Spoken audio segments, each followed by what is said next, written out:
I just want to read something from this book, The World Turned Inside Out, by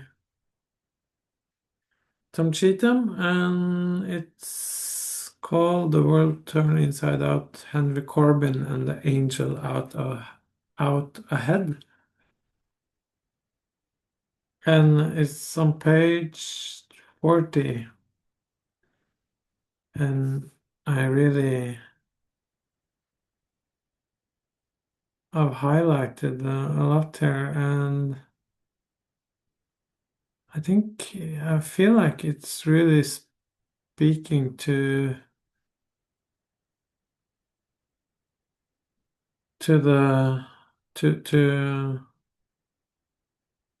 two circles I've been in, and I think I'm still partly partly still in that state,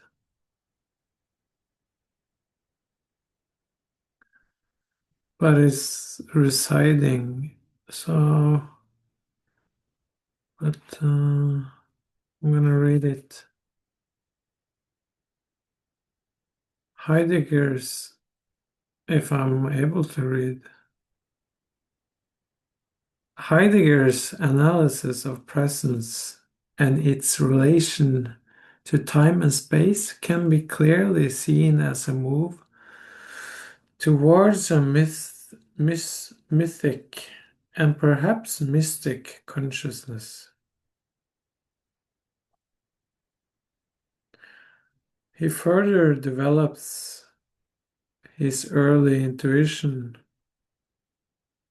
that describes a sense in which both past and the future are somehow contained and implied within an expounded sense of presence. David Abram writes that in his matured thought, past and future are articulated as hidden powers that approach us, offering an opening, the present, while nevertheless remaining withdrawn, concealed from the very present that they make possible.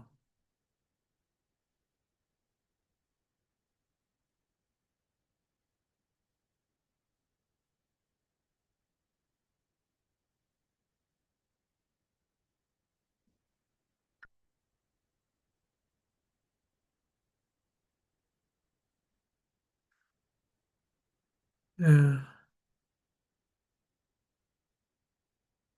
I notice my mind is kind of resisting to, uh, it's like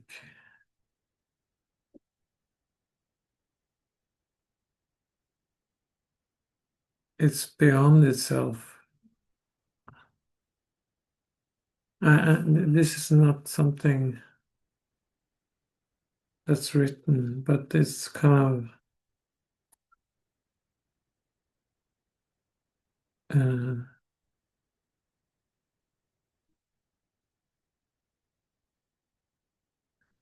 how this doesn't make sense to my mind is, I think it's what it's speaking to that's concealed. The concealment itself is making my mind withdrawn. mm,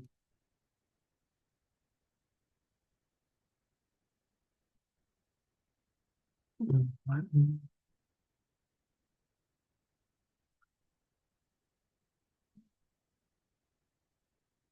I'm gonna read that sentence again. Offering. Mm. David Abram writes that in his mature thought, past and future are articulated as hidden powers that approach us, offering and opening the presence, while nevertheless remaining withdrawn, concealed from the very present that they make possible. He writes of the past and the future as absent,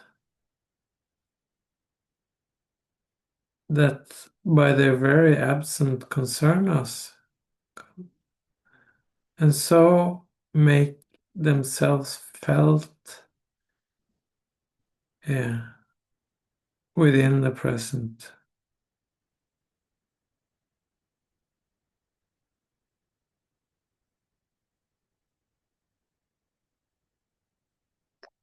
I'm not quite sure what he's saying, but it's like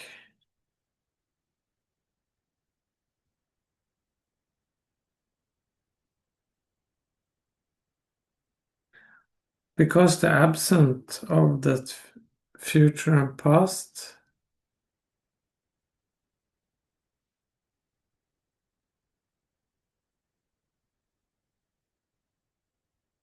an absence of it in the present moment experience, it's looks like or feels, if I sense into it, it's like it concerns, yeah, starting to make sense.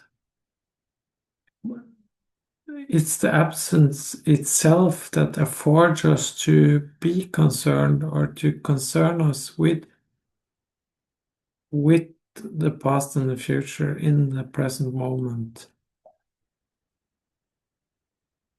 And it's felt by the pull and with the pull to, or the call, maybe the calling to the future, and also makes, maybe it, the call to the future is also reshaping the past at the same time that, and is, maybe that's,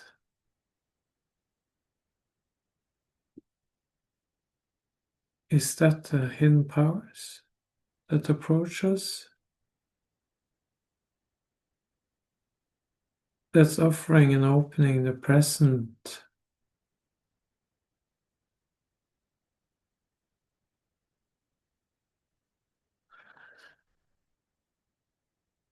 Hmm.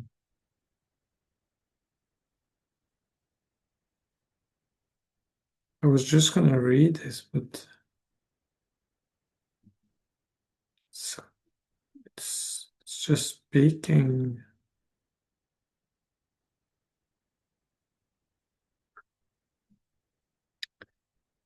One more sentence. Yet, even in time and being in time, which is so deeply affected, which so deeply affected Corbin, the horizons of time are contained in the act of presence itself.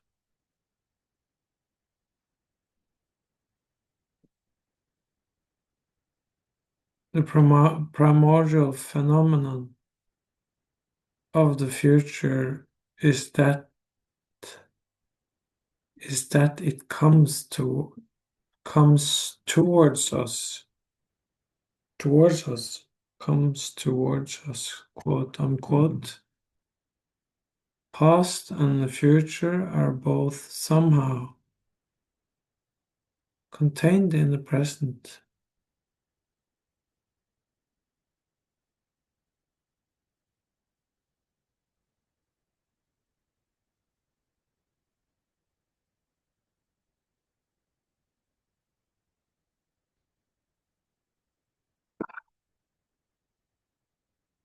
I think like why this speaks to me right now is because I in that circle I was just attending. I noticed at some point, at the point there was a awareness in my experience, like awareness, like it wasn't, um, like it wasn't. Yeah, it was a phenomenological experience of awareness, and it appeared. And in that experience, I remember that song. That song, I don't know the melody, but I think I heard it as, I think I heard it. I'm not sure if I remember correctly. I think I heard it when I was in the Plum Village, that was founded by Thich Nhat Hanh in France. And it goes like, I wish I could remember the melody, but it's like, nowhere to go, nowhere to be. There's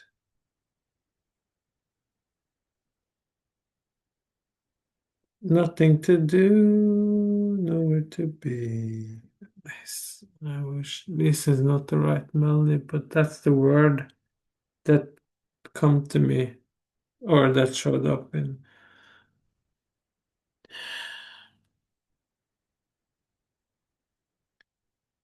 And it's nice to have that more.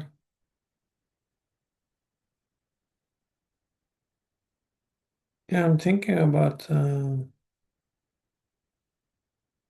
how music is so affording of there-ness in the in-betweenness of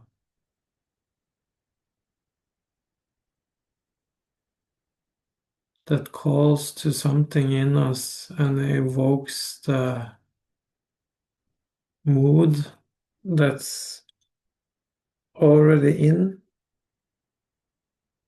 uh, the the moment when we notice it, and it's already there before we notice. We're, so to speak, swimming in that mood that's already present, but the, the shift from the from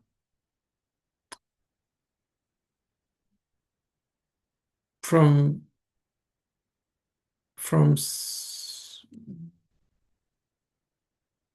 trying to see what I'm trying to say, like in a like in a metaphorical sense. It's like when you notice the music that's already been in the environment. Yeah, maybe it's like you're already swimming in the ocean, but suddenly you notice uh, a breaking of a wave that's coming towards you while you're swimming, and you haven't you haven't seen it because your attention has been occupied with the effort of swimming, and maybe you have to suddenly realize that there's a big wave coming towards you, and that's the moment when your attention shifts and you realize what kind of quality of the wave is bringing more attention to your experience, and there's at that time you're not only in the ocean, and you're not only your perception is not only shifting to the wave, but it's an expansion of your being that's both noticing the swimming and at the same time the wave that's coming towards you. And your perception is like in that moment can can shift into a kind of expansion of the state or the state or your beingness that's affording you uh it's affording you what- yeah it's affording you uh the sense of moreness in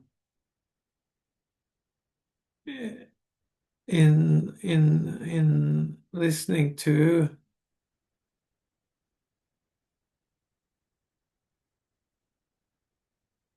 the rhythm of swimming, the quality of the ocean, and at the same time perceiving the kind of the what's coming towards you, the tone of the, and that creates all of this.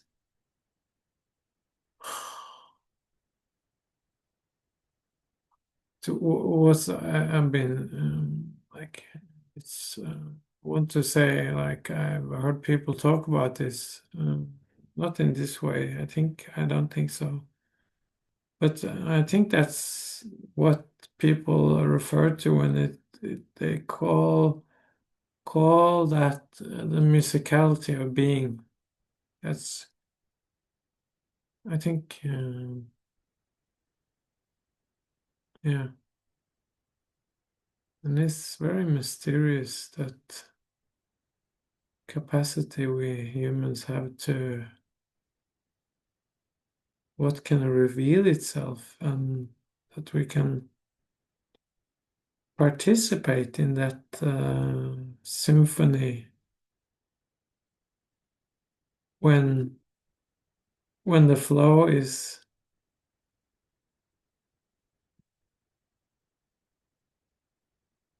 in the right amount to guide us into and conform us into the experience, in the dareness of being there, right there, right there. Thank you for your attention, and I'm gonna cook something really juicy for my dinner.